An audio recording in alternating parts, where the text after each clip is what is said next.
Olá! Sejam muito bem-vindos a mais um episódio de Malhete Podcast. Informativo maçônico, político e cultural. Episódio número 308. Como Dom Pedro I entrou para a maçonaria. Por Tiago Cordeiro. Iniciado na maçonaria, o imperador assumiu o codinome Pedro Guatimuzin, uma homenagem ao último rei asteca. Dom Pedro I chegou ao topo da maçonaria brasileira tão rapidamente quanto deu um fim provisório à Irmandade. É fácil entender o porquê dessa mudança de atitude.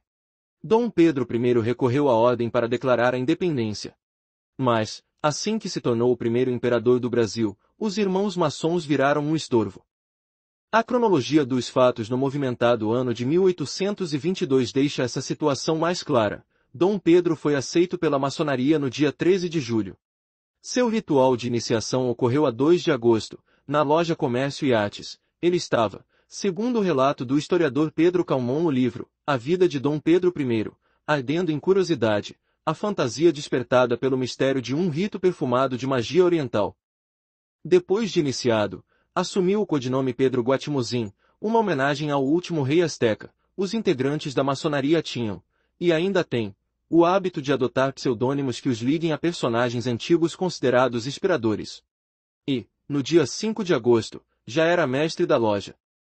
2 meses mais tarde, a 5 de outubro, Pedro tornou-se grão-mestre do Grande Oriente do Brasil. Àquela altura, a independência já estava declarada e ele era o imperador de um novo país.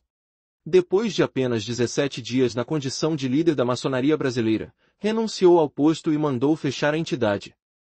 Como monarca, ele ficou insatisfeito com os questionamentos dos maçons e com o fato de poder ser abertamente contestado pelos irmãos, diz o historiador Jesus Hortal Sanches. Quando percebeu que nem mesmo o cargo de grão-mestre garantia obediência absoluta, decidiu acabar com a ordem. Não deixa de ser curioso que, depois de deixar o Brasil, em 1831, Pedro I tenha se tornado Pedro IV, imperador de Portugal e grande defensor da liberdade na Europa. Ao regressar para sua terra natal, ele defendeu a volta do governo constitucional àquele país, que, desde a morte de Dom João VI, em 1826, era governado com mãos de ferro por seu irmão Miguel. O conflito familiar, entretanto, acabaria levando Pedro a buscar o exílio.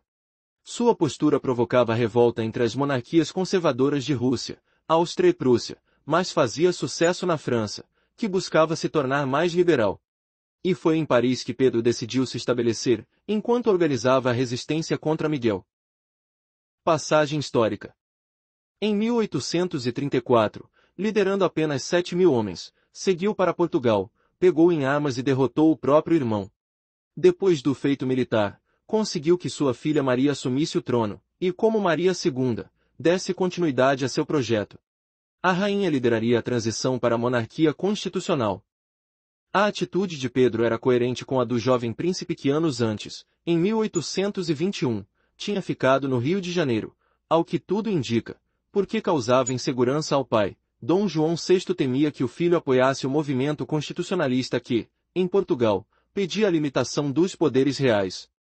Mesmo ficando no Brasil, Pedro conseguiu que o pai aceitasse assinar uma constituição que restringia seus próprios poderes. Por que, então, Dom Pedro não se revelou um liberal enquanto foi o primeiro imperador do Brasil? Por que temia que o poder da Assembleia Constituinte, eleita em 1823, ameaçasse seu governo e levasse o império à mesma fragmentação sofrida pelas ex-colônias espanholas vizinhas?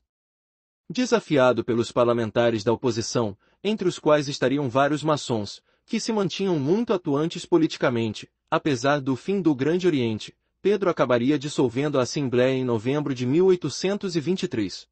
E, em março do ano seguinte, outorgaria uma constituição criada por um conselho de 10 pessoas que ele mesmo indicara. Apesar do autoritarismo na forma de governar, a constituição elaborada sob medida pelo imperador incluía direitos raros para a época, em especial a liberdade de crença e culto. Por outro lado, Dom Pedro promoveu uma tremenda centralização de poder, provocando uma série de revoltas ao longo da década de 1820. No fim das contas, o ex-maçom Pedro de Alcântara viveu apenas 35 anos, o suficiente para mudar para sempre os rumos não apenas do Brasil mas também de Portugal. Fonte: Aventura na História. Edição: Luiz Sérgio Castro. Até um próximo episódio de Malhete Podcast.